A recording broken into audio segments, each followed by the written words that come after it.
नमो अर्हंताणं नमो सिद्धाणं नमो आर्याणं नमो अध्यायाणं नमो लोये सवसाहूणं शुद्ध आत्मान्मनीकान्तं साधुमुत्तम मंगलम वंदे संदष्ट सिद्ध्यर्थम संदष्ट्यर्थ प्रकाशकम मंगलम भगवान वीरो मंगलम गौतम गणी मंगलम कुंद कुंदाद्यो जैन धर्मोस्तु मंगलम सर्वमंगल मांगल्यम सर्वकल्याणकारकम प्रधानम सर्वधर्माणां जैनम जयतु शासनम जीवमजीवं दब्बं जिणवरवसहीन जीर्णनिर्दिष्टं देवेन्द्रविन्दवन्दं वन्दे तं सर्वदा शिरसा।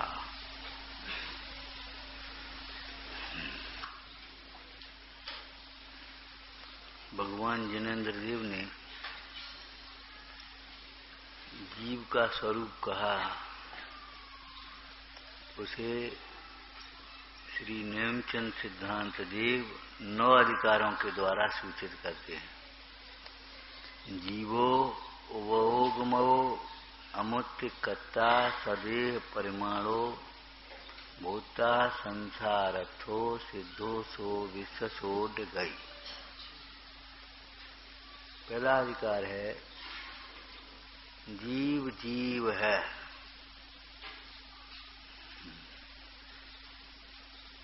नया नहीं होता है, पर किसी से उत्पन्न नहीं होता, किसी का अंश नहीं है, जीव है। तो क्या है कि जीव जीव है। तो जीव का जीवन अनादि अनंत हुआ।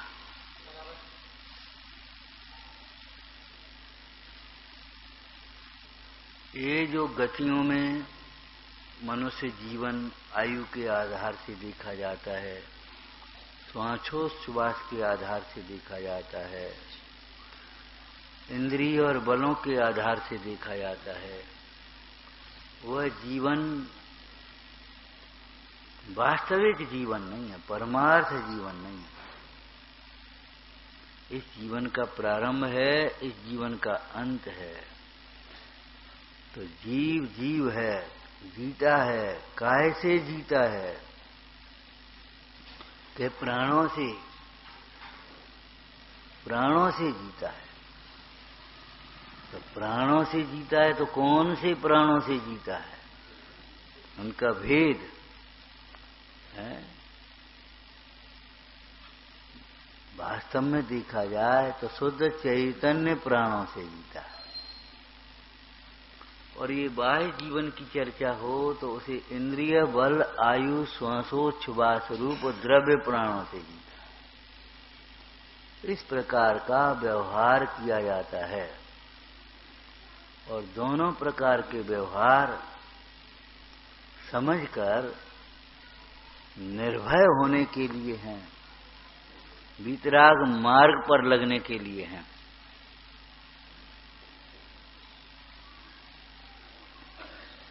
आयु कर्म पूरी हो, एक समय आयु कर्म बढ़नी तो है नहीं। आयु कर्म कब पूरा हो जाए, इसलिए जीवन को क्षणभंगुर समझकर अपना हित कर लेना। देखो, लौकिक कार्यों को, पंच इंद्रिय के विषयादिकों को कोई जीव बुढ़ापे के लिए नहीं छोड़ता। पैसा चलो बुढ़ापे में कमा लेंगे, विषय भोग चलो बुढ़ापे में भोग लेंगे, फिर अपने आराम से परे परे करेंगे भी क्या। कोई बुढ़ापे के लिए नहीं छोड़ता।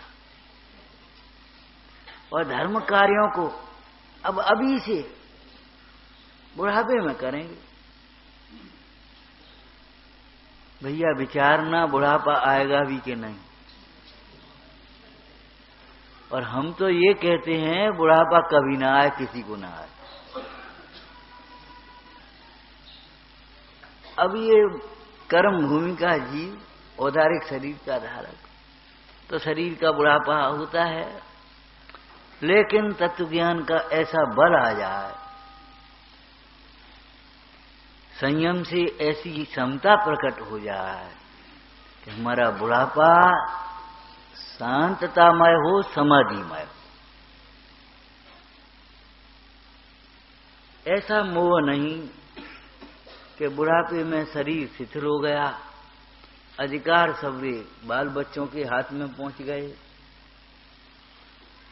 और हमारी तृष्णा, हमारा राग घटा नहीं, विषयों की आसक्ति घटी नहीं, अब तड़फ तड़फ करके दुख से हैं। जिसको छेडालाकार ने अर्ध मृतक सम बूढ़ोपन, ऐसा बुढ़ापा नहीं आना चाहिए।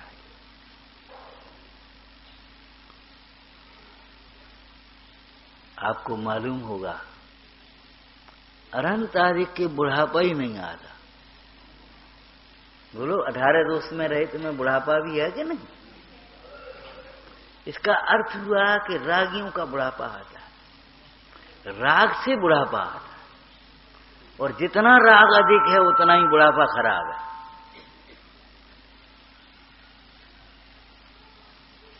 समाधि मरण में एक बहुत सुंदर चर्चा है, जिसको आप बड़ा समाधि मरण कह देते हैं, बंदों श्री अरहंत परम पद। बहुत सुंदर चर्चा है। देह जीव को भिन्न गिने तो मरण समय दुख काई।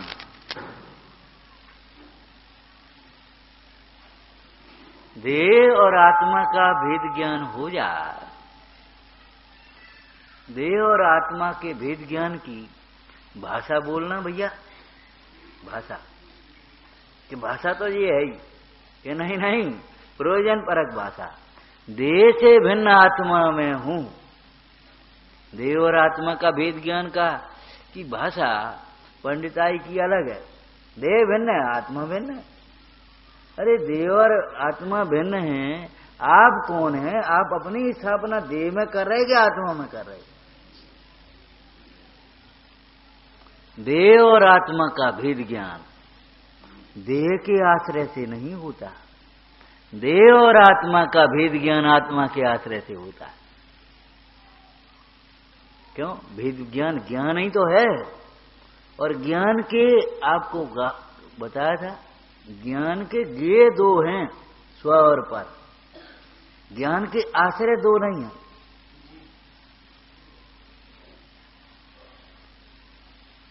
पर की भिन्नता जिस ज्ञान में भाषित होगी, वह ज्ञान, बोलो पूरा करो, जिस ज्ञान में देह की भिन्नता भाषित होगी अथवा पर पदार्थों की भिन्नता भाषित होगी, वह ज्ञान अपने से अभिन्न होता है। जब तक अपने से अभिन्न नहीं हो ज्ञान अर्थात उपयोग, तब तक देह और संयोगों की भिन्नता भाषित नहीं होती। अपने ही लगते रहते हैं, कहते तो रहते हैं हम देह भिन्न है, परिवार भिन्न है, लेकिन लगता है अपना। ये कौन है? अपने पिताजी है। ये कौन है? अपने चाचा हैं। ये अपने कौन है? मामा है। लगता है एकदम देखते ही ऐसा लगता है अपने। आपको पुराण का दृष्टांत दिया था, विचार करो, जिस बालक को मुनिराज की गोद में डाल दिया उसकी मां ने, मुनिराज को लगा ही नहीं ये मेरा बेटा है। जो सामने खड़ी है मुनिराज को लगा ही नहीं ये मेरी स्त्री है, इसलिए मोह उत्पन्न नहीं हुआ। समय सार जी टीका की भाषा यदि बोलें तो मोह का जो नाश है वह निज रस से होता है। जब निज रस से मोह का नाश होता है तो विश्व का कोई भी पदार्थ इन इंद्रियों से तो पुद्गल ही दिखाई देता है, जीव दिखाई नहीं देता। कभी कभी बाबा जी पूछने लगते थे, क्यों भाई तुमने जीव देखे हैं? तो लोग अचम्मा कर, महाराज जीव देखे? ये सब जीव ही तो हैं, ये सब कब बैठे हैं, ये जीव नहीं है तो क्या अजीब है? आप पूछ रहे हो जीव देखे हैं? कि सुनो भाई, ये सब जीव देखे हैं, ये भी एक कथन है व्यवहार नय का, लेकिन जो आपको दिखाई दे रहा है ये जीव नहीं है। पूज्यपाद स्वामी कहते ये बहिरात्मा अपने शरीर को अपन मानता है और पराये शरीर को भी पर मानता है। ये मानता है ये बालक माने एक शरीर, काला गोरा नीला पीला मोटा पतला, ये हमारा बालक बहुत कमजोर है। बालक माने शरीर दिखता है, और बालक के पालन पोषण के नाम पर केवल शरीर का पोषण, शरीर का श्रृंगार।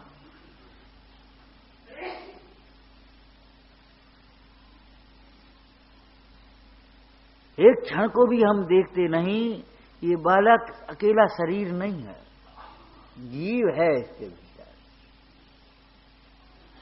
ये शरीर जीव के संयोग से जीव कहलाता है, लेकिन जीव के संयोग से भी जीव होता नहीं है। विचारना, देह भिन्न है जीव भिन्न है, ये कहना अलग बात है। किसके आश्रय से कहते हो देह भिन्न है? पंडित टोडरमल जी ने तत्वों की भूल संबंधी एक चर्चा लिखी है, मानो किसी और को और से भिन्न बताता। लिखा है, आत्मा की चर्चा को ऐसे सुनता है मानो किसी और की चर्चा हो। तो क्यों ऐसा क्यों लगता है? उसका उपयोग देह से अभिन्न।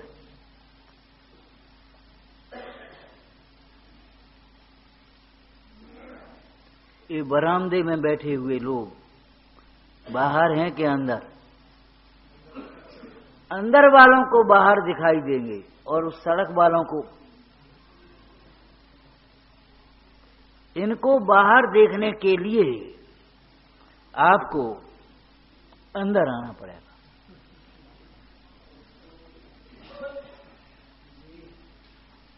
इस मंदिर प्रांगण में बैठे हुए लोगों को बाहर देखने के लिए आपको गंधकुटी में पहुंचना होगा।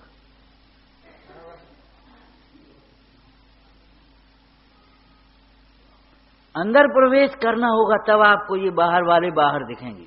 ऐसे ये बहिर्तत्व पर द्रव्य, इनको पर जानने के लिए आपको अपने को आत्मा अनुभव ना होगा, अंदर प्रवेश करना। अंतर्दृष्टि जिसको कहते, अंतर्दृष्टि हुए बिना, अंतस्तत्व से अभिन्न उपयोग हुए बिना, पढ़ करके सुन करके भिन्न कहते हैं, लेकिन लगते तो ये हैं। ये मैं नहीं हूं तो कौन हूं? ये मेरे नहीं है तो किसके हैं? होंगे किसी के। आचार्य कुंदकुंद स्वामी ने तो क्या लिखा, ये मोह कुछ मेरा नहीं, धर्मादि वे मेरे नहीं। ये मोह मेरा नहीं है तो जिससे मोह कर रहा वे मेरे कहां से होंगे? जहां दे अपनी नहीं ताना अपना कोई। तो जहां मोह अपना नहीं है तो ये शरीर आदि का अपने कैसे हो सकती है? ये मोह अपना नहीं है, ऐसा समझने के लिए मैं ज्ञान मात्र हूं, ऐसा समझना होगा। ज्ञान मात्र में अचलितपने स्थापित दृष्टि द्वारा तद अभिनाभूत क्रम अक्रम रूप सम अनंत धर्मों का समूह जो कुछ है वह आत्मा है, वह मैं हूं। अब बात बाकी बाहर रह गई।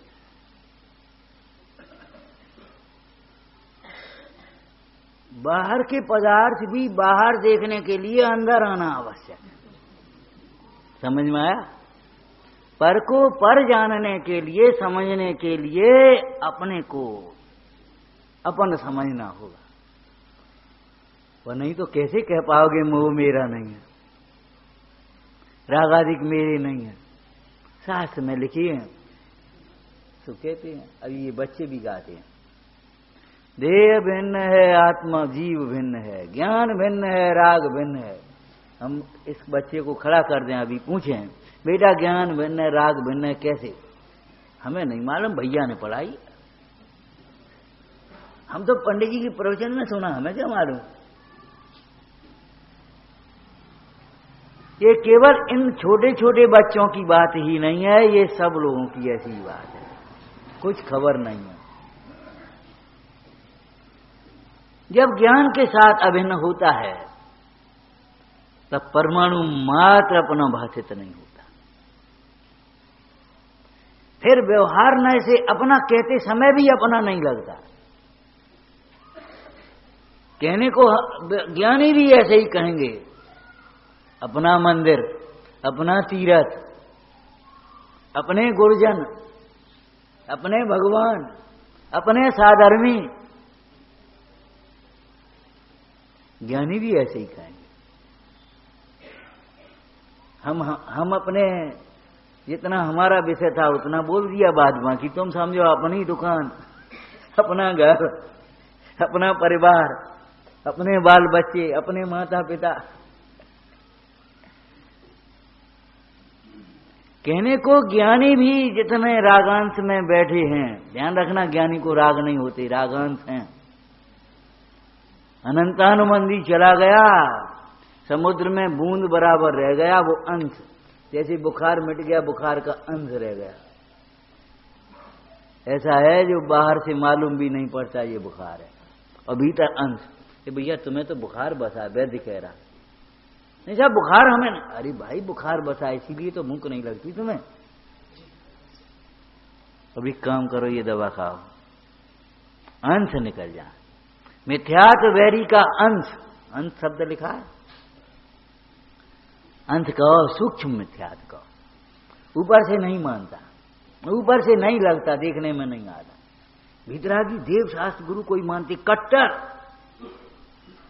प्रमुखार मंत्र, बस और कोई दूसरा, कट्टर। आश्रम को हे कहते हैं, पुण्य को भी हे कहते हैं। आचार्य भगवान ने तो कथनचित उपादेय भी कह दिया है, अशुभ राग की अपेक्षा से। लेकिन ये बिल्कुल एक कोई नहीं, ये कुछ नहीं, ये उपाधि उपाधि किसी अपेक्षा नहीं होता, ऐसा कह दे मैं कह दू।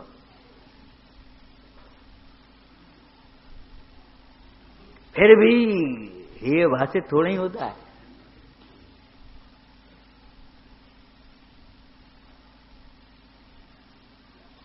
जिसको फल हे भाषित नहीं होता, उसको भाव हे भाषित कैसे होगा? पुण्य के उदय से होने वाले भोगों में सुख लगे और पुण्य को हे समझ ले, वह असंभव। अतीन्द्रिय आनंद का स्वाद आता है, इंद्रिय सुख हे भाषित होता है, तब इंद्रिय सुख के कारण रूप पुण्य भाव भी हे लगते। आत्म साधना में जब जीव लगता है तो आत्म साधना में बाधक होने से वो हे लगता है। ऊपर से देखो तब वो नीचे दिखाई देगा, भीतर से देखो तो वो बाहर दिखाई देगा। उपादेय की ओर से देखोगे तब वह हे दिखाई देगा। पुण्य हे किसको भाषित होता है? अब अपनी भाषा में बोलो। जिसको आत्मा उपादेय भाषित होता है, जिसको वीतरागता उपादेय भाषित होती है, उसको पुण्य हे भाषित होता है। जीवाद बहि तच्चम हेयम, कब समझ में आएगा? कौन कह पाएगा? उपाधियम अपनो अपा। क्यों? आत्मा को आत्मा ही उपादेय है। जब ये समझ में आता है तब ये पुण्य भाव उपादेय नहीं है, हे ये समझ। 7 तत्वों का समूह है, मोक्ष तत्व का विकल्प ही है। हे कब भाषित हो? किसके बल से तुम हे भाषित होते हो? भैया भोजन कर लो, नहीं भोजन रहने दो। किसके बल पे कहते हो? अगर तुम हमारी शक्ल देख करके कह रहे हो तो झूठ बोल रहे हो। क्या मतलब? फिर आप बातें बनाओगे, अभी आपकी पोल खुल जाएगी। भैया भोजन, पहुंच जाएंगे, नाश्ता कर दिया था, कोई खास बात नहीं है। ये है क्या? मनोहार कराना चाह रहे हो? 2 बार और कहे, नहीं नहीं कर ही लो। ठीक है, तो आप नहीं मानते। माने निषेध के शब्दों में कोई दम नहीं है। निषेध तब होता है जब यहां भरा हो दिखाई। बिल्कुल नहीं भैया, अभी भोजन किया है, तभी तो निषेध हो पाएगा। भूखे बैठे हो, निषेध काहे के बल पे करोगे?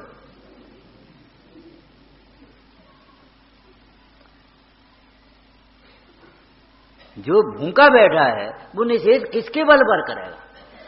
जो तृप्त बैठा है वह। आपको कहा था तृप्त ही त्यागी होता है, स्वरूप में तृप्त होता है वही परभावों का त्यागी है। हमें नहीं करनी नौकरी, किस बल पर कह पाओगे? हमारे घर की प्रॉपर्टी है, इतनी है, हमें नहीं जरूरत नौकरी, हम नहीं कर, हमें नहीं जरूरत। अब घर पर कोई व्यापार नहीं है, घर पर कोई पूंजी नहीं है, घर पर खेती नहीं है, भैया नौकरी। तो अब नौकरी नहीं करें तो क्या करेंगे? लेकिन जिसको घर की पूंजी, घर की प्रॉपर्टी दिखाई दे रही है, तो हम क्या नौकरी करें? हम तो 4 नौकर और रखेंगे। कैसे बोलेगा लौकिक जी?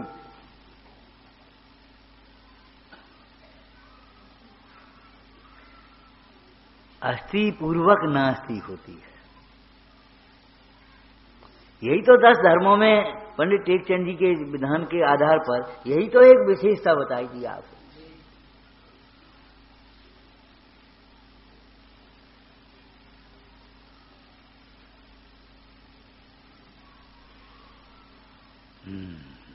आत्मा के साथ अभिन्न हुए बिना भिन्न कह सकते हैं, भाषित नहीं होते। क्यों? ज्ञान के आश्रय 2 थोड़े हैं। तो ज्ञान में 2 भाषित कैसे हो जाते ये बताओ? बोलो भाई, शास्त्रीय उत्तर देना।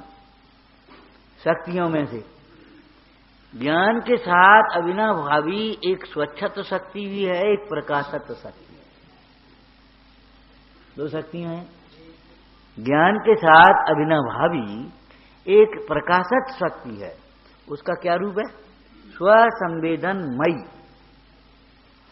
और एक स्वच्छत्व शक्ति है, उस स्वच्छत्व शक्ति में ज्ञेय भाषित हो रहे। जैसे दृष्टांत वैरात्मा को बाहर का दृष्टांत देंगे, जैसे दर्पण की स्वच्छता में बाह्य पदार्थ भाषित होते हैं, लेकिन भाषित होते हुए भी बाह्य पदार्थ प्रविष्ट नहीं होते। बाह्य पदार्थों के कारण दर्पण में कोई विक्रिया नहीं होती, कोई विकार नहीं होते। लौकिक भाषा का दृष्टांत बता। अरे इतनी देर लगती है। कोयला झलके तो उसमें कालापन नहीं होता भैया, अग्नि झलके तो वो दर्पण गर्म नहीं होता, मिश्री झलके तो मीठा नहीं हो जाता, सोना झलके तो पीला नहीं हो जाता। क्यों? प्रविष्ट थोड़ी हो गया है। दर्पण में जिस समय पदार्थ झलकते हैं उस समय भी दर्पण अपनी स्वच्छता को नहीं छोड़ता। अनेक पदार्थ झलके तो भी दर्पण खंड खंड नहीं होता। अनेक पदार्थ झलके खंड खंड नहीं होगा, अग्नि झलके उष्ण ही नहीं होगा, यह है विकार। ऐसे ज्ञान में पदार्थ झलकते हैं, ज्ञान की स्वच्छता में, लेकिन ज्ञान में ज्ञेय प्रविष्ट नहीं होते। नंबर 2, उनके झलकने पर मोह राग द्वेषादि विकार नहीं होता उनके प्रति। उन पदार्थों में ज्ञानी को इष्ट अनिष्ट की कल्पना नहीं होती। अपने को जाने बिना कोई जीव पर पदार्थ को जाने और न चाहे तो भी राग द्वेष हुए बिना नहीं रहेंगे। भले ईर्षा बस न कहे, प्रशंसा न करे, लेकिन अच्छी वस्तु सबको अच्छी लगेगी। कोई भी आ जाए, ईर्षा बस कुछ न कहे, लेकिन मंदिर तो अच्छा हो। अब चूंकि ईर्षा हो तो भले न कहे, और कैसा ठीक है, अच्छा है, खुल करके न कह पाए, लेकिन उसको अथवा उसे ऐसा लगेगा, ओ भैया कैसो मंदिर बना लो, इन लोगों को देखो कैसो भाव है, कहा छोड़। ईर्षा हुए बिना नहीं रहेगी, राग हुए बिना नहीं रहेगा, और जिसको थोड़ा सा पक्ष है उत्साह हुए बिना नहीं रहेगा, हर्ष हुए बिना नहीं रहेगा। आत्मा अविकारी तत्व है, आत्मा का लक्ष्य हुए बिना विकार का भाव होना संभव है ही नहीं।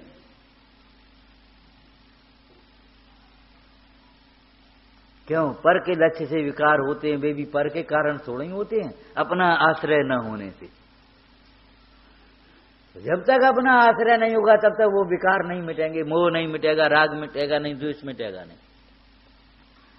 सड़े शरीर में भी मोह नहीं छूटता आत्मा ज्ञान के बिना। वो तो पीड़ा नहीं सही जाती सो वो कहता बचाओ, लेकिन बचाओ जे कहेगा, मार डालो जे नहीं कहेगा। बहुत तकलीफ हो तो क्या कहेगा, भैया मार डाल रहे हो, मार दो, ऐसा कोई नहीं कहेगा। क्या कहेगा, बचा लियो भैया, डॉक्टर साहब को ऐसी दवा दो।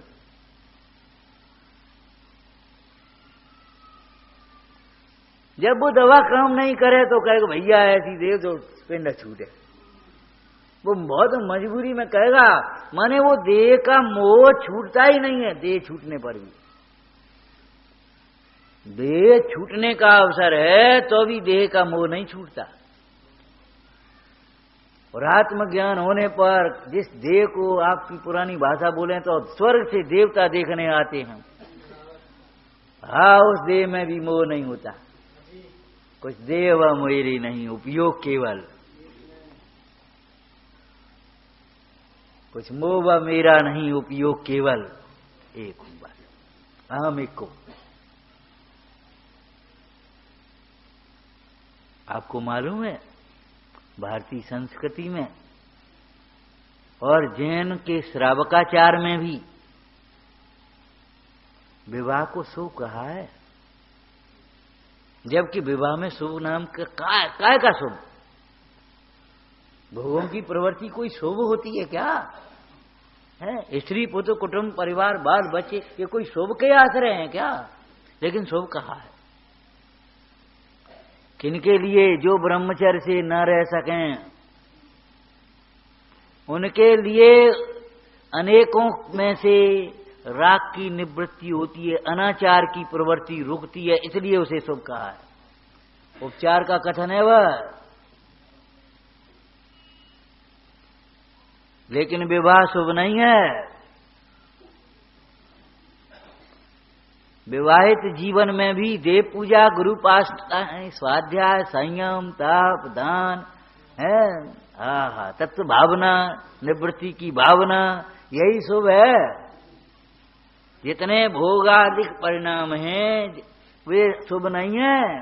आपको कहा था ना, न्याय से कमाना पाप है। ए महाराज, तुम्हें कौन ने बैठा दो कि तुम बैठ जाओ। जहां हम बैठे वहां बैठ करके फिर सोचो, देखो, विचारना। न्याय से कमाना पाप कहते हो तो अन्याय से कमाना क्या हो? महापाप है भैया। दान देना पुण्य है, न्याय के भोगों में प्रवर्तना, खर्च करना वह पाप है। घर बना रहे हैं आप, पाप है। बाल बच्चों की विवाह शादी कर रहे हैं, पाप है। कपड़े बनवा रहे, पाप है। जेवर बनवा रहे, पाप है। भोजन आदि करे, पाप है। ये सब पाप है। गृहस्थ की भूमिका में नहीं छूट पाते। नहीं छूटने के कारण क्या भाई पुण्य हो जाएंगे कि धर्म हो जाएंगे?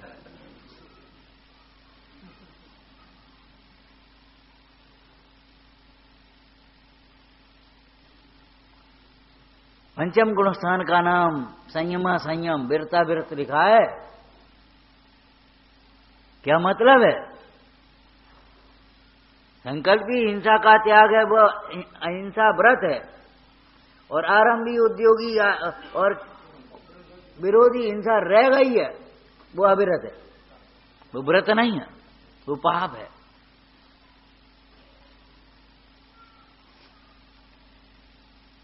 वो अविरत है, पाप है वो।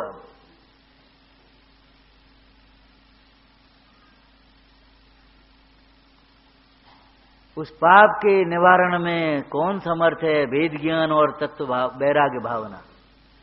इसलिए ज्ञानी गृहस्थ घर में रहते हुए भी घर में रचते नहीं है। गेही पे ग्रह में न रचें जो, जलते हैं भिन्न कमल। वहां मूर्छित नहीं हो जाते। वे उस यात्री की तरह हैं जिसको किसी वेटिंग रूम में प्रतीक्षा करनी पड़े। और बड़े स्टेशनों के वेटिंग रूम भी बड़ी सुविधाजनक और साफ सुथरे होते हैं लौकिक में। लेकिन कहो तो आपके घर से ज्यादा वहां, लेकिन वेटिंग रूम में प्रतीक्षा करना कैसा होता है और घर में रहना कैसा होता है। अब आप समझना, सम्यक दृष्टि धर्मात्मा घर में ऐसे रहता है जैसे वेटिंग रूम में प्रतीक्षा कर रहा है। कब हमारा वैराग्य वृद्धिंगत हो और कब गृह वास्तव उदास हो वन सिंह। घर कोई रहने लायक है? ये भव, ये बीतरागी देवगुरु, ये जिनवाणी माता, ये उत्तम अवसर घर पहचानने के लिए है, घर बसाने के लिए नहीं।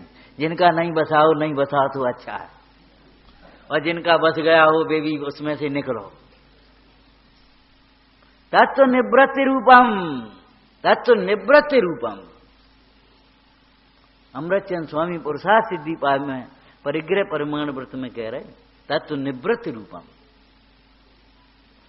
जिनका सर्वथा नहीं छूट पाता परिग्रह, उन्हें भी तनु करणीयम।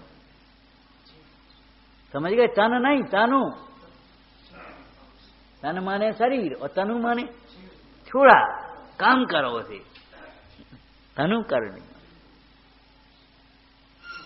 आप नहीं समझ पाए हो तो पूजा में से समझ लो, घटती ज्ञान है। जितना घट सके उतना घटा। अरे जरा सी भी चीज भी लेने जाते हैं, मूल भाव करते हैं। देहात में तो कछु तो कम कर देखो। अरे उनसे कह रहे कछु कम कर दे, तुम ही कछु कम कर ले हो। तुम तो कछु कम कर ले भाई।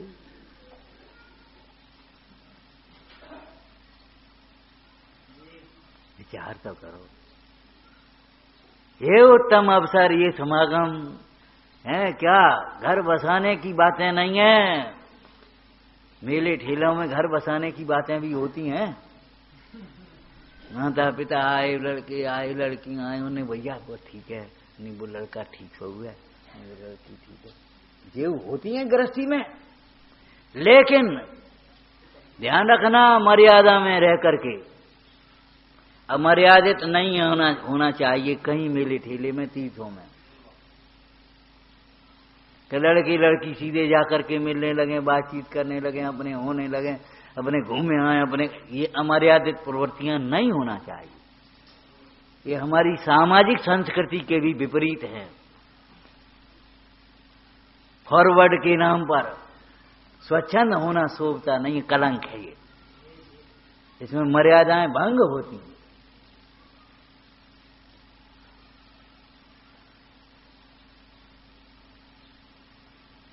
लौकिक दृष्टि से कहते हैं हाथ तब पकड़ा जाता है जब हाथ छोड़े नहीं तब।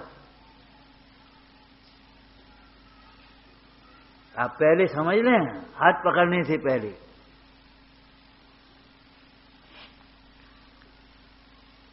खेल खिलौना नहीं है, गुड्डा गुड़ियों के खेल नहीं है ये।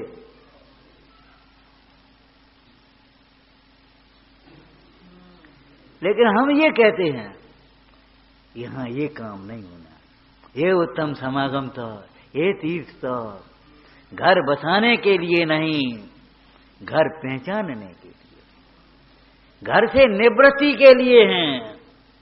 बहुत से बुजुर्ग लोग बाल बच्चों ने घर संभाल दिया, अपने सब करने लगे, तो अभी भैया आप निकलो, कहाँ जाए, इतने तीर्थ है इनको दिखता ही नहीं, कहाँ जाए। भाई में नाली का कीड़ा नाली में घुसता है जैसे। भाई बहुत कठोर भाषा बोलती, तो क्या करें बोलो, कठोर चोट बिना कैसे टूटेगा मोह। कर्म शिखर को वज्र है, वज्र शब्द का प्रयोग किया है। जिस चोट से, जिस स्वाध्याय की चोट से, जिस चिंतन की चोट से अगर मोह न टूटे, काय का स्वाध्याय, क्रैक ना आया करतायों में, काय का स्वाध्याय, अरे चोट मारी क्रैक आ गया, और एक और मारी से टूट के अलग हो गया। चोट उसको कहते हैं, स्वाध्याय किसको कहते हैं, ज्ञान वैराग्य को उत्पन्न करता है। क्यों भैया बोल पाओगे ऐसे, आ जाओ। नहीं, क्यों, ऐसा नहीं चलेगा, नहीं चलेगा। ऐसे ही जानो, ऐसे ही समझो, ऐसे ही मानो, ऐसे ही विचारो, वाणी में भी ऐसे ही अपने आप आ जाएगा।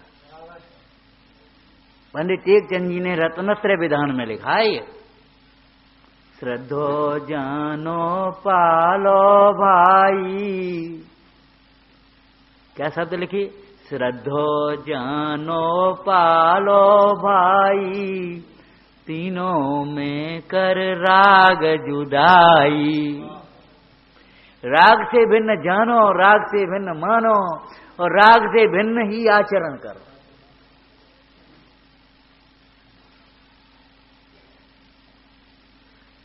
राग से भिन्न ही देव हैं, राग से भिन्न ही गुरु हैं, राग से भिन्न ही शास्त्र हैं, राग से भिन्न ही हमारा धर्म है, और राग से भिन्न ही हमारा स्वरूप है, राग से भिन्न ही हमारा साध्य है, और राग से भिन्न वीतरागी परिणाम ही हमारा साधन है उसका। बहुत घर बसाए, भव भव में ब्याह कर कितने परिवार बसाए, था मरे आउने की ममता में कुछ काम नहीं आए। कहां गए वे, और ये कहां जाएंगे सोच लो। जब वेद नहीं है तो ये कहां जाएंगे, ये भी तो सोचो।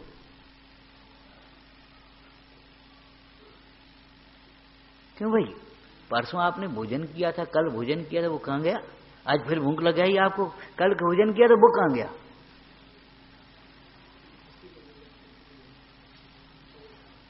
कल जो भोजन किया था, जैसे कोई व्यक्ति आ जाया है, बाबा जी एक कमीज दे दो हमें, फटी बिल्कुल हमारी, अच्छा भाई ले जा।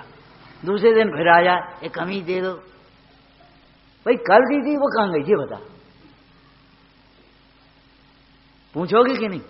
तो हम आपसे एक प्रश्न कर रहे हैं, कल भोजन किया था वो कहां गया?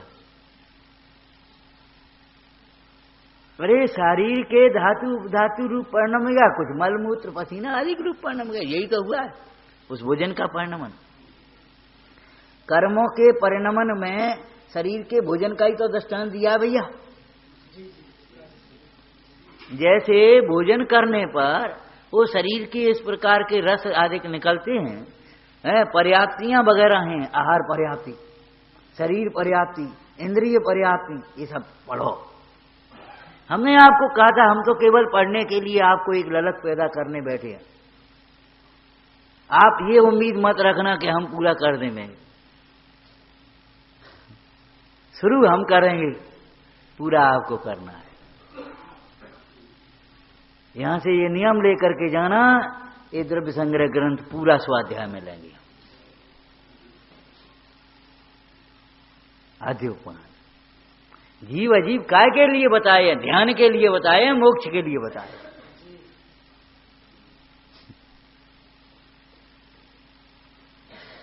हाँ तो क्या कह रहे थे, कल का भोजन कहां गया? कि शरीर के धातु रूप मलमूत्र आदि रूप परिणमित हो गया। गया कहां? हम कहां बताएं, क्या बताएं?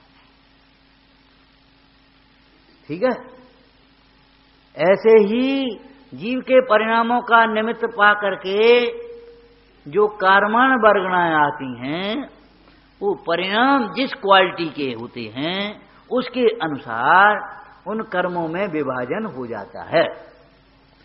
कुछ कर्म मोहनी रूप परिणमित हो गए, कुछ ज्ञानावरण दर्शना रूप परिणमित हो गए, उनमें इतनी स्थिति पड़ गई, इनमें स्थिति पड़ गई, कोई नाम कर्म रूप हो गए, कोई गोत्र कर्म रूप हो गए। ऐसे ये अलग अलग प्रकार की प्रकृतियां पुण्य पाप रूप हो जाती हैं। तो शरीर का भोजन कहाँ गया? कहती है गया। तो ये बताओ, अब आज भोजन कर रहे सो कहाँ जाएगा? कल जो भोजन किया था, या कल तक कैसे कह दो, क्यों भैया, कल तक जो भोजन किया उसकी जो दशा होती रही वही आज के भोजन की दशा होनी है कि नहीं होनी? तो भाव भाव में परिवार बसाए, पैसा कमाए, कहीं वो किया, उनकी जो दशा भाई,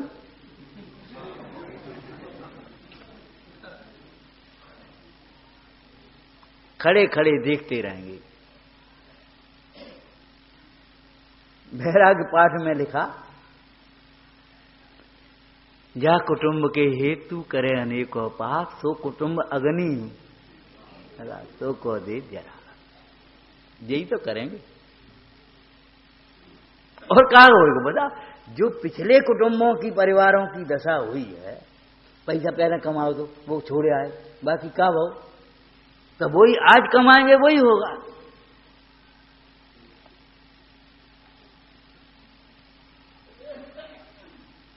इसलिए ज्ञान आपको रूप हो फिर अचल रहा है, यही कमाने लायक है। घर समझने लायक है, हमारा घर कहाँ है। कभी लोगों ने कितना कहा, हम तो कबू नन्हे घर आए।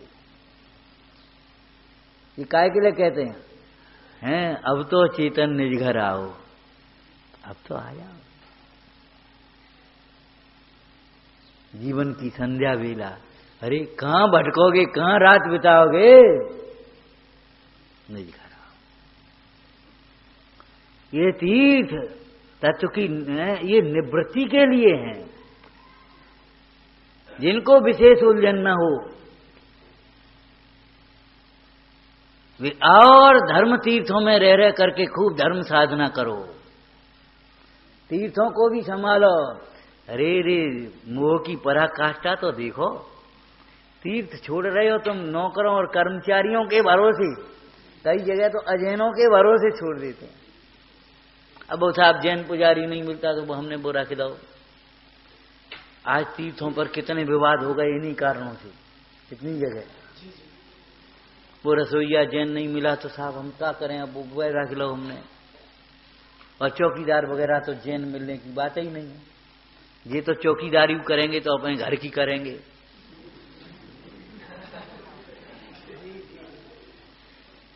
क्या करें भैया, घर की चौकीदारी करना पाप है, धर्मायतनों की चौकीदारी ही करना पुण्य है।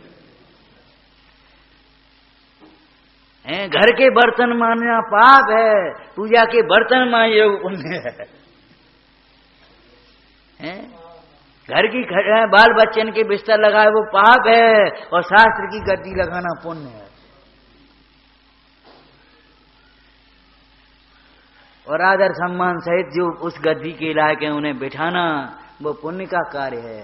और योग्य होकर के स्वयं बैठना, हाँ ये भी पुण्य है, घबराना नहीं। लेकिन इसको अपना पद नहीं समझना, इससे भेद ज्ञान करना धर्म है।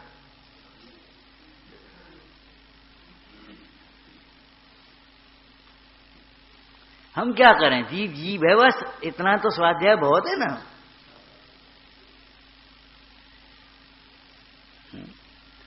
दुकान पर एक मित्र आ गया।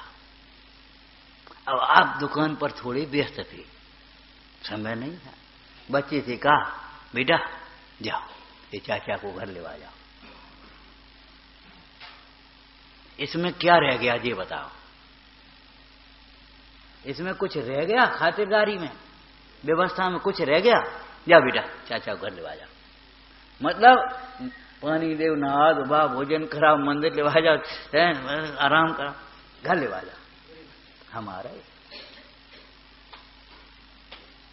घर में सब है,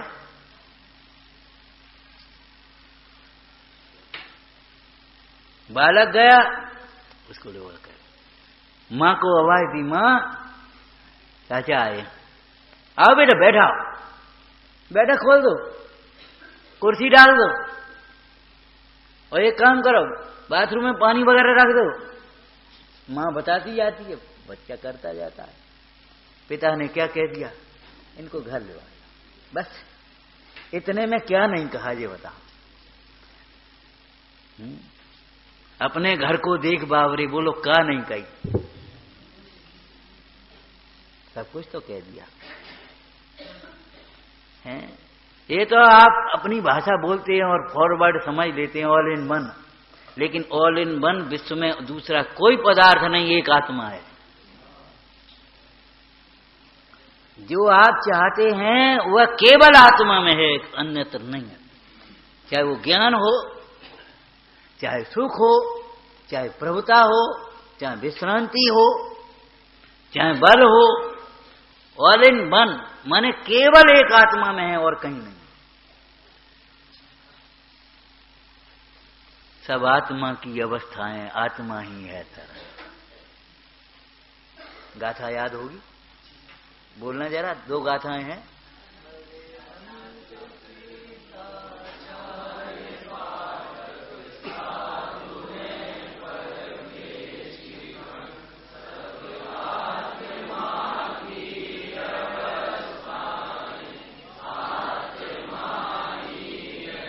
हाँ, दूसरी बोलो।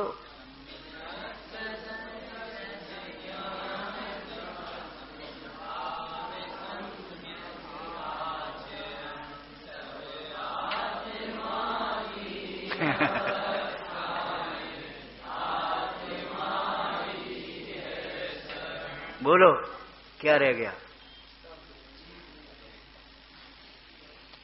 जब तक हम परमेष्ठी भगवंतों को यहां देखते रहेंगे, साधु महाराज कहीं जंगल में होंगे, सिद्ध महाराज सिद्धालय में होंगे, अरहंत भगवान अब यहां तो होते नहीं, पंचम काल में व्रत क्षेत्र में, विदेश क्षेत्र में होंगे। तुम्हारे पास वो कोई है, तुम्हारे भीतर वो कोई है। सोचो सोचो।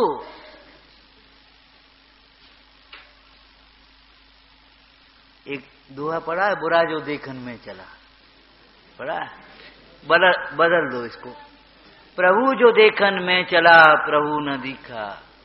कहां दिखेगा, अंतर्माह निहारिया स्वयं प्रभु जी हो।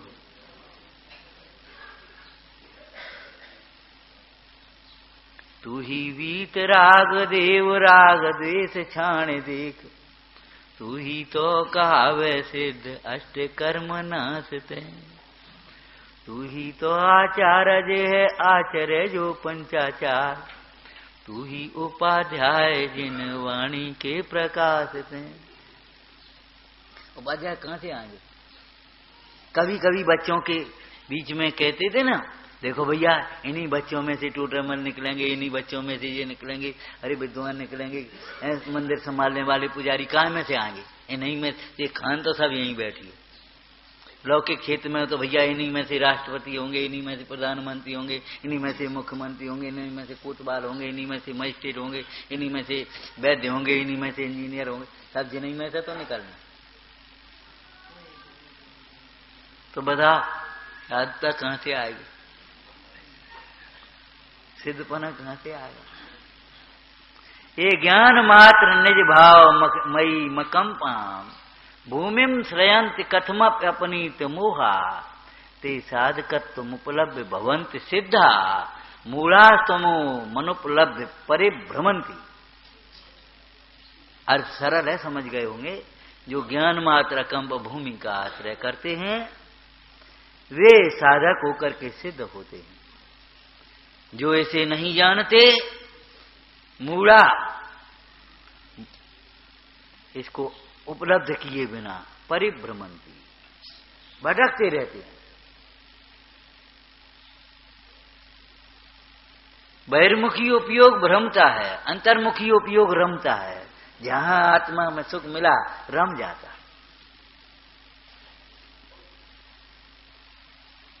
विचारना भाई, संग्रह करने लायक है। कौन संग्रह, सम्यक प्रकार से ग्रहण कर। कभी आपने पढ़ा है लोक का अर्थ ज्ञानमय लोक, आत्मा भी होता है लोक का। ज्ञान का वो क्या नाम, लोक का अर्थ आत्मा कैसे हो जाएगा व्युत्पत्ति से? लोक्यंते षट द्रव्याणि यत्र सा, जहां षट द्रव्य पाए जाते हैं वह लोक, ये लोकाकाश, ठीक है ना। और जहां लोक्यंते षट द्रव्य देखे जाते हैं, जाने जाते हैं, ज्ञानमय, और ज्ञानमय लोक वह हमारा लोक है। चैतन्यमयी लोक वह हमारा लोक है,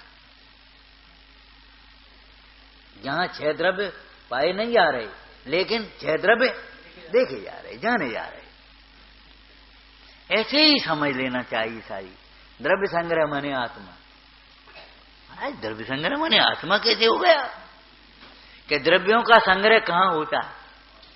सम्यक प्रकार से ग्रहण, सम्यक प्रकार से जानना कहां होता है?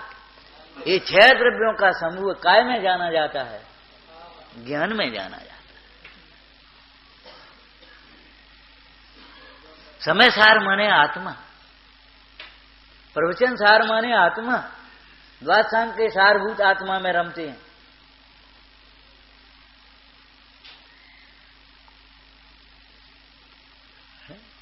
धुन लगाओ आत्मा, आत्मा के अतिरिक्त कुछ भी देखने लायक नहीं है, कुछ भी जानने लायक नहीं है। और एक आत्मा को जानने पर कुछ भी जानने की कौतूहल ही नहीं रहता, जरूरत भी नहीं रहती।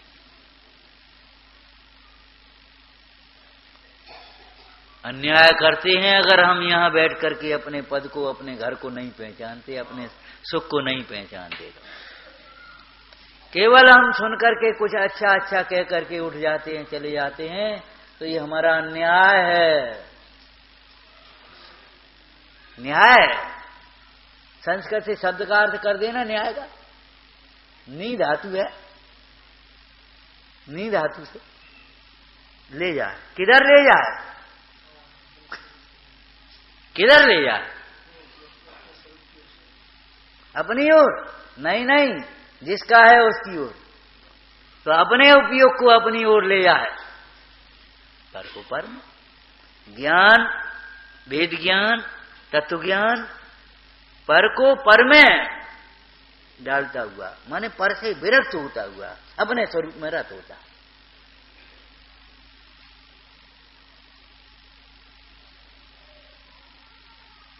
जो कल तक के भोजन की दशा है वही आज के भोजन की भी होनी है।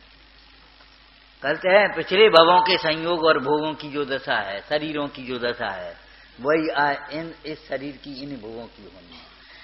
यह तन माटी में मिल जाना, यह तन माटी में मिल जाना, कोई रोक पाएगा? रोक पाएगा? बोलो। उद्गल का क्या विश्वासा, जैसे पानी बीच पतासा, एक दिन ऐसा होगा, होगा जंगल होगा बासा, इस तन पर हल चल जाएंगे, पशु चरेंगे घासा। उद्गल का क्या विश्वासा, जैसे पानी बीच पतासा। ये अवस्था रहेगी, ये अवस्था रहेगी, ये अवस्था रहेगी? नहीं रहेगी, नहीं रहेगी। मतलब क्या है इसमें उलझने से? कि मां ध्रुव वस्तुन चिंतया, जीव जीव है बस, और जीव जीव ही था, जीव ही रहेगा। जीव जीवत्व को छोड़ करके उद्गल रूप, धर्म धर्म आकाश रूप नहीं हो सकता। जीव जीव है। तो महाराज जब प्राणों का वियोग होता है तो जीव का मट्टी रह जाती है। क्या मट्टी मट्टी रह जाती है, जीव तो चला जाता, जीव जीव रहता है उसमें।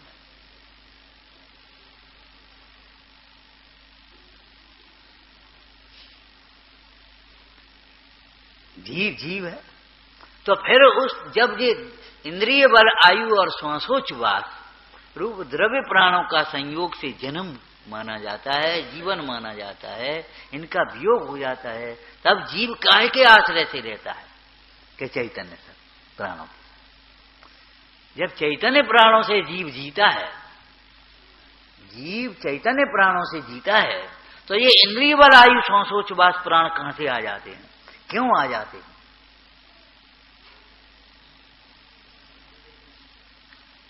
इसी ग्रंथ में आगे की टीकाओं में लिखा, जीव एक इंद्रिय आदि क्यों होता है? ये जीव कैसे जीव है? तिक्काले चदपाणा आया ना गाथा, तिक्काले चदपाणा। समय हो गया तो हम अर्थ बोलते हैं। ये तीनों काल अपने चैतन्य प्राणों से जी रहा है, तो ये इंद्रिय बल आयु सांसोच्छ्वास की क्या जरूरत हो गई? कैसे आ गए? कहां ये इनका व्यवहार कैसे चल गया? बड़ी सुंदर चर्चा है। अतीन्द्रिय शुद्ध चैतन्य प्राण से प्रतिपक्षभूत क्षय समित इंद्रिय प्राण है। आत्मा कैसा है? अतीन्द्रिय ज्ञानमय है ना।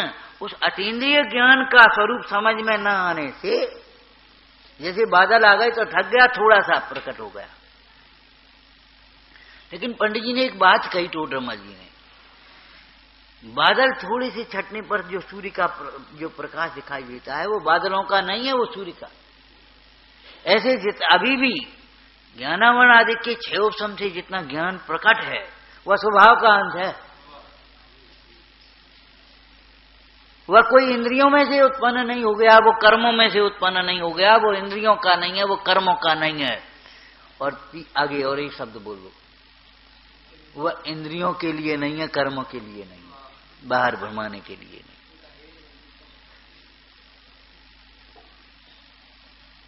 एक पानी के लिए आप स्टील का डिब्बा लेकर के आए, घर से पानी खत्म हो गया, डिब्बा फेंक दो। रेडीमेड संस्कृत में तो बोतल उठाई और फेंकी पीछे। तो कितना प्रदूषण फैलाया आपने जरा से प्रमाद के कारण, और कितनी बीमारियां मोल ली। उन बोतलों का पानी स्वास्थ्य के लिए हानिकारक है। ये भौतिक चिकित्सा वाले लोग कहते हैं, लेकिन आलस्य कौन ले जाए, कौन बजे, उठाई फेंके, पैक बंद, उठाई फेंके। प्लास्टिक के कितना प्रदूषण इनका फैल गया देश में। तो वो जितना है वो स्वभाव का अंश है, वो कोई कर्म में से नहीं आया। तो कर्म बंद के लिए नहीं है, वह ज्ञान कर्मों को जानने के लिए नहीं है। जैसे अपने को ये आंख मिली, ये चक्षु दर्शन और ये मत ज्ञान है ना, शुद्ध ज्ञान, ये आपको आंख मिली, तो ये आंख किसी परिस्थिति को देखने के लिए और विकार करने के लिए नहीं है। फोड़ दी जाएगी आंख, ये नहीं मिलेगी फिर आंख, अगर इसका ये दुरुपयोग करेगा तो आंख मिली का है गौर, देख के चलवे के लिए।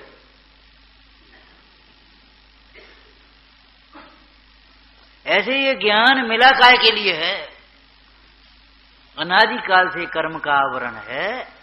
तो जो ये तुम्हारा चैतन्य प्राण ज्ञान, अतीन्द्रिय ज्ञान, उसका आविर्भाव नहीं हुआ, उसको कभी ये जीव ने सुना नहीं, समझा नहीं, निर्णय नहीं किया, अनुभव नहीं किया, इसलिए साक्षात अतीन्द्रिय ज्ञान प्रकट नहीं हुआ।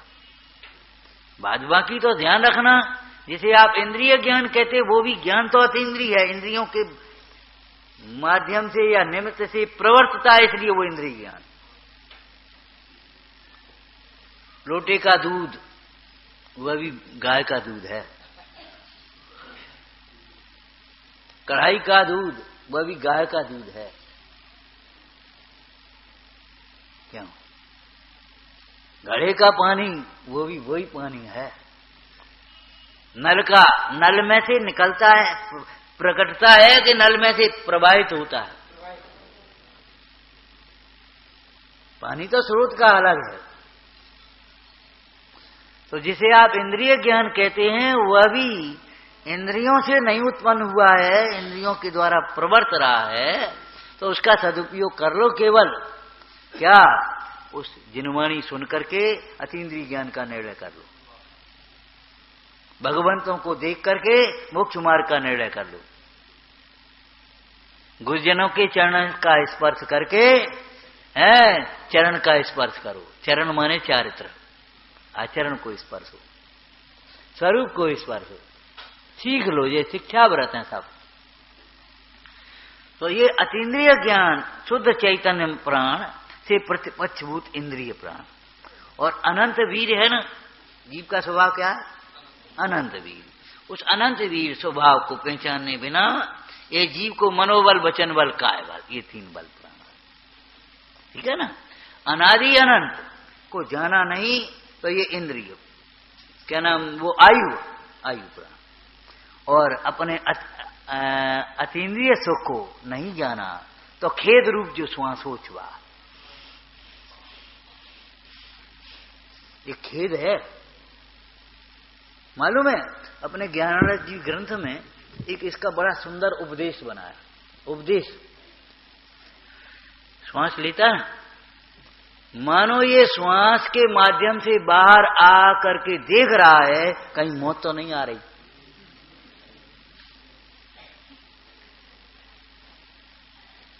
अंतर में देख ले बे, अरे किसको मौत, किसकी मौत, जैसे मौत है उसको है, मुझको क्या, मुझे तो नहीं, फिर भाई मुझको क्या।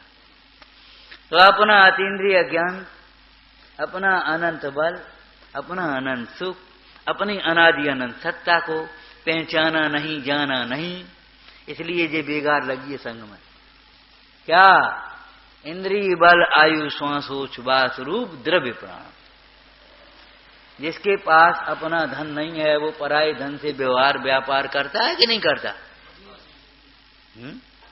अपना घर नहीं है तो किराए के मकान में रहना होना होता है, और उसको बड़े कष्ट रहते हैं। सेठ वो कमरा टपक रहा है, भाई तुमसे कह दिया खाली कर दो, अभी हमको तो बनवाना, अभी हम नहीं करवा पाएंगे। ठीक है भैया, आप सहन करो, नहीं तो खाली कर दो। क्या करोगे बोलो? आपका व्यापार अच्छा चल रहा है, उसने कहा वो हमारी पूंजी ला, हमारा पैसा ला, अब आपका रोटेशन गड़बड़ हो रहा है। तो ऐसे ही ये कर्म जनित जो तुम्हारे इंद्रिय बल, आयु, श्वासोच्छ्वास के ये तुम्हारे द्रव्य प्राण हैं, तो कर्मोदय से मिले और इनमें परिवर्तन हुआ। हटो, निकलो यहां से, निकलो, हटो यहां से, बिन मुहूर्त के उठा ली जाएगी, काया की कोठरी खाली करा ली जाएगी। ऐसे घर में रह से क्या फायदा जो खाली करा लो जा, कमरा खाली करो तो काय को रहते ऐसी है, क्या भाई, मजबूरी में। जिन्होंने अपना घर नहीं देखा वे इस घर को मान रहे हैं अपना घर, और ये संसार की दुखमय क्लेशमय परंपरा चल रही। जब जीव अपने चैतन्य प्राणों को पहचान लेता है, अपने अनादि अनंत ज्ञान आनंद सुखमय जीवन को पहचान लेता है, तब इस जीव का इन द्रव्य प्राणों से मोह छूटता है, तब ये कुमरण आदि का भाव हो जाता है, और अपने ही घर में रहता हुआ अब को कहे खाली करो, अपन ने तो अपन बनवाए लो, अब को कहे खाली करो। अरे वहां तो बनवाने की बात है, यहां तो बना बनाया पहचानने की। हमने अब अपना घर पहचान लिया, अब हमको घर की जरूरत नहीं है, गृह त्यागी हो गए। जब तक घर नहीं पहचाना था तो घर ढूंढते थे, घर बसाते थे, गृहस्थ होते थे, और उन घर के क्लेशों को, गृहवास कैसा,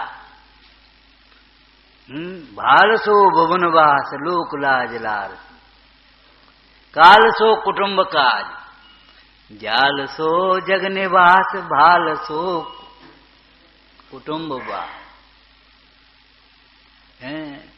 लोक लाज लारसी, सीट सो सुयस जाने, बीट सो बकत माने, ऐसी जाकी रीता है बंदत बनारसी।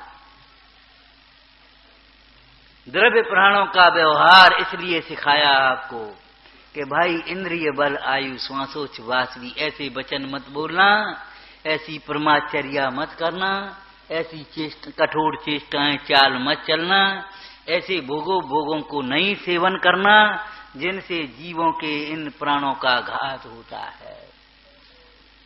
समझ में आया? ये बाह्य अहिंसा के पालन के लिए समझना जरूरी है। लेकिन इन अध्यात्म क्षेत्र में अपन बैठे हैं, भगवंतों के चरणों में बैठे हैं। भगवान कहते हैं, सुन भाई, इंद्रिय बल आयु श्वासोच्छ्वास द्रव्य प्राणों में विमोहित मत बने रहना। अपने शाश्वत चैतन्य प्राणों को पहचान कर अनंत काल आनंद में जीना। जन्म मरण का व्यवहार भी जीव में कब तक है? जब तक अपने शाश्वत जीव को नहीं पहचाना, ध्रुव चैतन्यमय जीव को नहीं पहचाना। जब ध्रुव चैतन्यमय जीव को पहचान कर उसकी आराधना करता है, तब जन्म मरण के चक्र से रहित अनंत काल तक आनंद में जीता है। विचारना, जीव जीव है। सहजानंदी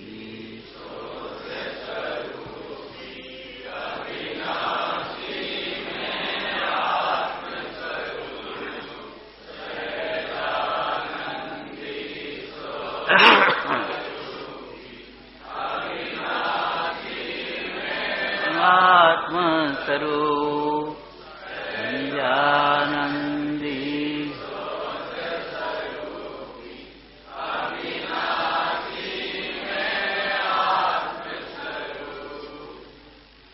धन्य धन्य जिन धर्म हमारो, भव सागर थे तारण हारो।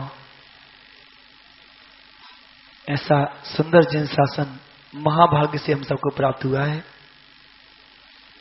अनेक पुरुषार्थ से सफल करें जी, महापुरुषार्थ से सफल करें, सार्थक करें। यही आज कहने का भाव है। विशेष कुछ साधर्मी आज पधारे हैं, हो सकता है सिर्फ आज का ही समय निकाल पाए हों, लेकिन शुरुआत यदि आपने सुनी होगी, है क्या सुनी थी शुरुआत में? देखो, किसी भी लौकिक कार्य के लिए बुढ़ापे के लिए छोड़ करके नहीं रखते हैं, और धर्म कार्य के लिए ये गलती हमसे ना हो, हमारे निकटवर्तियों से ना हो जाए, इसलिए आज के दिवस में एक स्वाध्याय का संकल्प अवश्य लेके जाना, जिससे आपकी गलती नहीं हो पाएगी। और एक और छोटी सी प्रेरणा कर रहा हूं अपने हिसाब से पूछे बिना ही, मैं कि हम पूजन पाठ से जुड़ जाते हैं, कई बार स्वाध्याय से भी जुड़ जाते हैं, लेकिन सावक के आवश्यक कर्तव्य में एक दान भी कर्तव्य कहा गया है। और हमारे लिए वो दान करने की आदत क्या पड़ चुकी है? जब कोई मांगने आए तब दान देते हैं, अथवा कोई बड़ा भारी प्रोग्राम हो तब दान का काम कर लेते हैं, लेकिन सटकर्माणी ये कहाँ चला जाता है? मैं तो चाहूंगा 2 मिनट और पंच साहब के लूंगा, इस बात पर थोड़ी सी प्रेरणा हम सबको मिल जाए कि दैनिक अथवा साप्ताहिक किस रूप से हम अपना एक दान का संचय करते जाएं और योग्य अवसर आने पर योग्य जगह उसका सदुपयोग कर सकें, करना सीखें।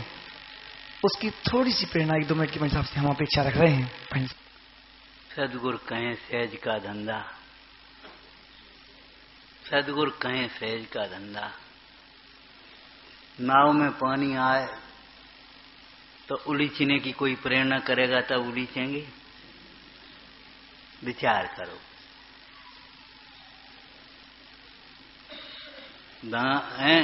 नाव में पानी आ जाए, पहले तो ये कोशिश करो आ ना पाए। हाँ, छिद्र बंद रहे,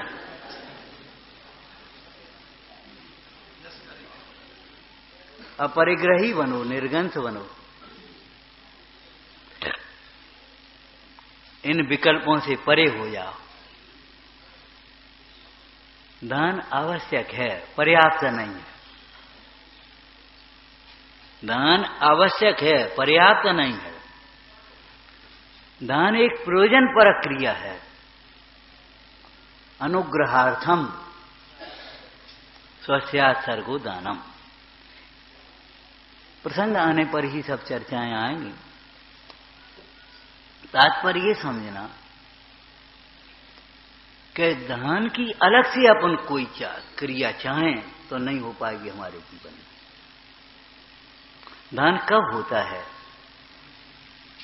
कैसे होता है, किस लिए होता है?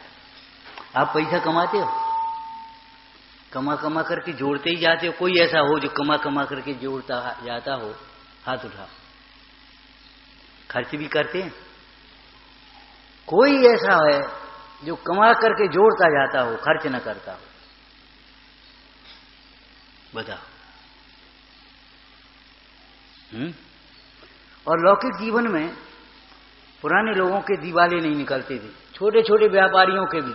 आज बड़े बड़े व्यापारियों के भी दिवाले निकलते। क्यों निकल जाते? किसके निकल जाते? क्या पूंजी है 20 लाख की, कर रहे 20 करोड़ का काम, अब दिवाला तो निकलेगा ही। पुरानी कहावत है कि 1 रुपए की पूंजी है तो 4 आने का व्यापार, 4 आने की साहूकारी, 4 आने की जायदाद और 4 आने अपने रखी रहती। कभी दिवाला निकलने का काम नहीं है। दिवाला निकलने का मतलब उस क्षेत्र में ही दिवाला निकलता है, ये मत समझो इन क्षेत्रों में भी आपका दिवाला निकल रहा है। समय नहीं है, हैसियत नहीं है, बुद्धि नहीं है, शक्ति नहीं है, दिवाला निकल गया क्या? आप विचार करो क्यों नहीं है शक्ति? जितनी शक्ति है उससे ज्यादा विषय और व्यापार आदि में आप प्रवृत्ति थक जाते हैं। तूने अपनी शक्ति खोई मिथ्या व्यर्थ विकल्पों में। बुद्धि कहां चली गई? बुद्धि दौड़ती है आप विषय कथाएं के कार्यों में। अब बुद्धि बचे कहां से? समय नहीं है, कहां गया समय? 24 घंटे में से आप लिस्ट बना करके निकालो कितना समय नहीं। जैसे किसी को 5,000 रुपया दें बच्चे को, बेटा दे 1 महीने का खर्चा तो तुम पढ़ रहे हो, अब 3 दिन बाद कहे दादी पैसा और दे, कि कहां गए? परसों तो दिए थे 5,000। पिताजी 5,000 दिए थे, हम बता रहे हैं आपको। एकदम फार्म भरना पड़ा, 4,000 उसमें लग गए। एक जोड़ी हमको कपड़े बनवाने थे, 800 रुपए उसमें लग गए। अब बताओ, हाँ तो ठीक है बेटा ले जाओ। सब बराबर होता है ना। और अगर इस तरह के खर्चे कोई नहीं आए तो क्या 5,000 और दे, काहे को दे? कहां गए वो? हम वहां चले गए थे दोस्तन के संग घूमे, नालायक कहीं का, हम क्या जाने? रोज पैसा हम कहां से देंगे? बोलो पिताजी यही कहेंगे कि कुछ और कहेंगे? तो ऐसे अगर हम अपने समय का, शक्ति का, बुद्धि का दुरुपयोग करेंगे तो ये समय, शक्ति, बुद्धि नहीं मिलेगी। धन का दुरुपयोग करेंगे, धन नहीं मिलेगा। समागम का दुरुपयोग करेंगे, समागम नहीं मिलेगा। अपनी सुविधाओं के अनुसार, अपनी सुविधाओं के लिए उपयोग करना ये दुरुपयोग है। धर्म के लिए उसका उपयोग करना ये सदुपयोग समझना चाहिए। तो विचार करना, वो जोड़ जाड़ करके कमाते जोड़ते जाते, और अचानक किसी की तबीयत खराब हो जाए तो थोड़ा थोड़ा इकट्ठा करते रहते। मध्यम परिवार में तो मुख्य रूप से बड़े लोगों की व्यवस्थाएं बड़ी हैं, लेकिन मध्यम लोग कछु जोड़ते रहो आपातकाल के लिए। तो नहीं भैया तबीयत खराब हो, डॉक्टर कह रहा 2,000 रुपया, अरे वो हमारी गोलक में धरी, कहे तेरी गोलक में कितने? लड़की से कहा ला भैया इकट्ठे करे, ले भैया हो गए।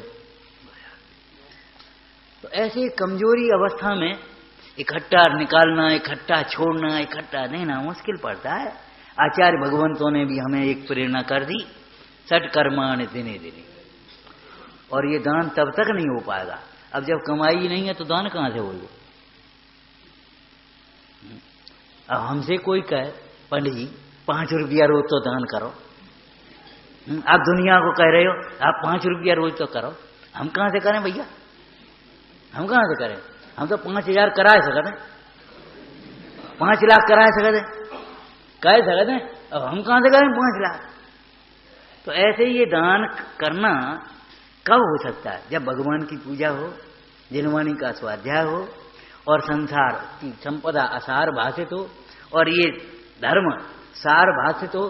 तब जैसे पैसा आप भोगों के लिए खर्च करते हैं, ऐसे धर्म के लिए खर्च करने का आपका भाव होगा, अपने आप आपका दान होगा। क्रम से चलोगे तो हो जाएगा। दान करना है आपको, सुनो, पहले पूजा करो, फिर स्वाध्याय करो, फिर संयम धारण करो, नहीं तो बचेगा ही नहीं तुम्हारा। आज लोगों की पूर्ति यही नहीं हो रही। क्यों? संयम नहीं है, सादगी नहीं है, संतोष नहीं है कहीं। हमने घर देखे पुराने, एक भैया कमाते, एक दुकान और 4 भैया अपने आराम से रहते। 4 गृहस्थी पलती थी एक दुकान से। और नहीं पूछ ले इनको, अब बैठे हैं सफेद बाल वाले हैं, कछु कार्य करे बैठे होंगे, कछु सफेद के सफेद रखे बैठे हैं, लेकिन विचार करो, पूछो इनसे। एक भैया अपने पहलवानी में ही लगो है, एक भैया अपनी खेती देख रहे हो, एक भैया अपने मंदिर में देख रहे हो काम, और सब एक चूल्हे पर 25-25 लोगों का भोजन होता था। 4 गृहस्थी चलती थी एक दुकान से। और आज एक आदमी 4 काम रो रहे हैं तो गुजर नहीं हो रही। क्यों? उस समय जीवन सादगी का, मोटा खाना मोटा पीना, ये भोगो भोग की उल्टी सीधी चीजें थी नहीं। आपको दान करना है, आप आज लौटो। भगवान की पूजा, जिनवानी का स्वाध्याय, गुरुओं की संगति में ये प्रेरणा मिलेगी। गुरु उपासना, स्वाध्याय, अब आपका संयम होगा। और जब इच्छाओं को निरोध कर पाओगे, तपस्या करोगे, तब आप। और नहीं तो हम कह लिए तुम सुन लियो, अथवा तो जब कहिए तो आपके मन में एक विपरीतता घुस बैठी है। अच्छा ठीक है, समझ गए, दान की क्या कह रहे, कछु होने होए, कछु होने होए। हाँ, ये विपरीतता बहुत घुसी बैठी है। ये नहीं लगता कि आचार्य भगवंतों ने दान का उपदेश हमें परिग्रह रूपी कीचड़ से निकालने के लिए दिया है, अपनी व्यवस्थाएं बनाने के लिए नहीं। हमारी रोटी की व्यवस्था बनी रहता है, आहार दान को उपदेश दो। अरे उन्हें रोटी खवाए के लिए तो चक्रवर्ती तरस रहे, भाग्यहीन हैं, प्रमादी हैं, पापी हैं, जिनके घर में बिना दान के भोजन होता है। भविष्य के लिए वे दरिद्रता को आमंत्रण दे रहे, जिनके घर में दान के बिना भोजन होता है। अरे उत्तम पात्र मिले, मध्यम पात्र मिले, जघन्य पात्र मिले, आपस के साधर्मी मिले। अरे हमने तो ऐसे घर अभी भी वर्तमान में देखे हैं, को न को एक न एक घरे होने, को मिले पूजा से, चलो भोजन घर ही कर दीजिए। अरे हम तो करे, अरे नहीं चलो चलो पकड़ लो उन्हें, चलो मेरे भोजन। पतो ही नहीं है घरे को आ रहा है, वहां तो बने मालूम है एक आध जन आए बोलो।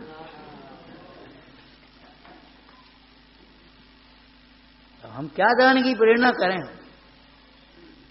क्या करें दान की प्रेरणा?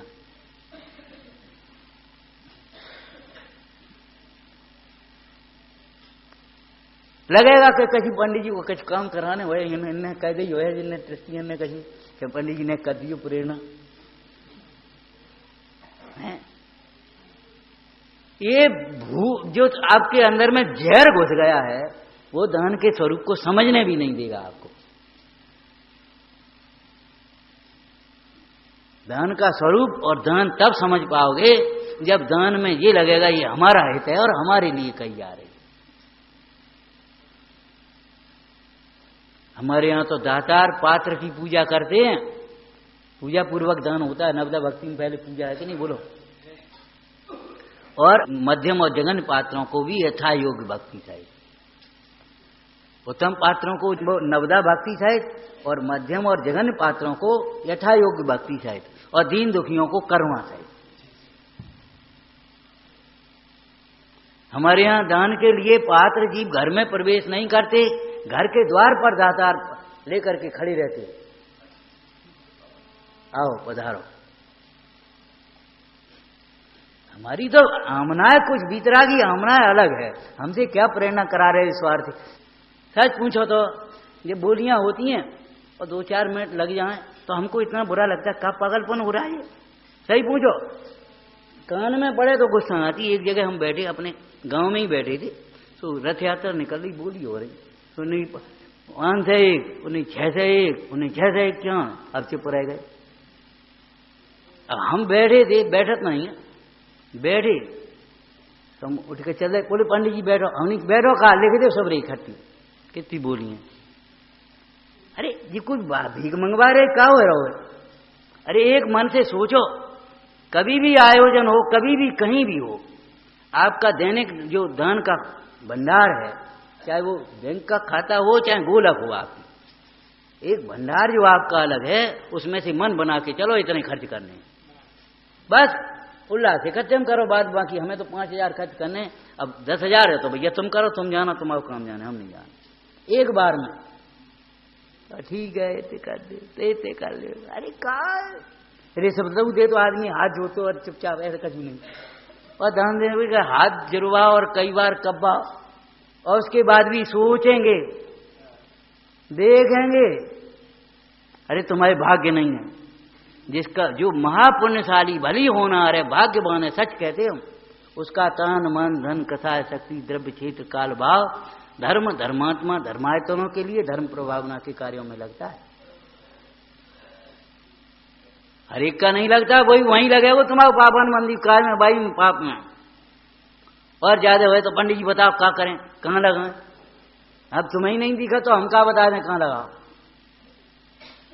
जब तुमको दिखता ही नहीं है तो अब अंधे को टॉर्च दिखावे का फायदा हो, तुम्हें दिखता नहीं है कहाँ लगाएं, तुम्हें जी तो दिखा दे, जब में ग्रेनाइट लगा लें, जब में एनेबिल कर लें, जब ये मान सम्मान के लिए बोली बोल दें, जब फलानो कर दें, तुम्हें जे नहीं दिखा तो कोई कहाँ लगाएं। हमसे मत कहलवाया करो, अच्छा नहीं लगता, हमारा मार्ग कोई अलौकिक मार्ग है।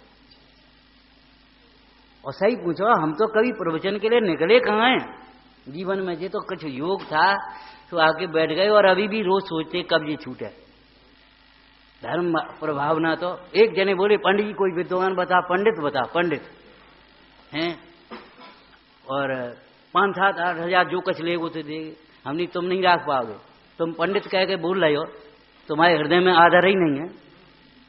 सुनो, 8,000 और 10,000 20,000 में नहीं मिलेगा, वो मुफ्त में मिल सकता। अगर बड़ा है तो पिता के समान रखो, और छोटा है तो बेटे के समान रखो। हम बताते बोलो आपको, तुम नौकर के समान रखन चाहो, और खाली हैं जितने तुम्हारे बाल बच्चा वैसे ही बिगाड़ दें, तेती तनख्वाह देना चाहो, और कब पंडित रख, पंडित दे बताओ, हम काय को बताएं।